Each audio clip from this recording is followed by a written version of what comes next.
सध्या थंडी असून भरपूर भाज्या बाजारात आहेत, तरी आहेत त्या प्रचंड महाग. कारण असे वेगवेगळे ऑप्शन आपण ट्राय करत नाही. ह्या शेतावर सहज मिळणाऱ्या ताज्या भाज्या, गाजराची पानं, हदग्याची फुलं, शेंगा, कांदा, बीटाची पानं आणि अर्थातच याचं मस्त कॉम्बिनेशन. त्यासाठी लोखंडाच्या कढईत फोडणी करून घेतली. मोहरी, जिरं, मग हिंग, हळद आणि प्रथम कांदा घातला आणि कांदा परतून घेतला.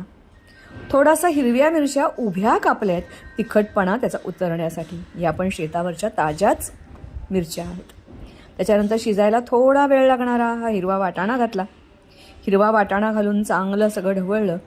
मग शेंगा घातल्या आणि मग सगळ्यात शेवटी या भाज्या मात्र या मोठ्या मोठ्या चिरायच्या आहेत, अगदी बारीक चिरायच्या नाही आहेत.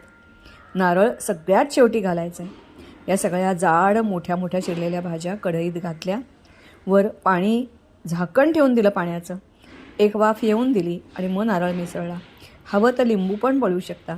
अतिशय पौष्टिक, चविष्ट, अतिशय स्वस्त अशी ही भाजी तयार झाली.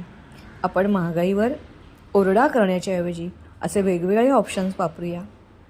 सॅलड, सूप, कोशिंबीर, डाळीतल्या भाज्या, आणखी बरंच काही करू शकता. पण सगळ्यात महत्त्वाचं, तुम्ही इकॉनॉमीला स्ट्रॉंग करता, शेतकरी बांधवांना 4 पैसे मिळवून द्यायला मदत करता. नाहीतर अन्यथा हे सगळं हिरवं धन सध्या वाया जातं. पटतंय का तुम्हाला?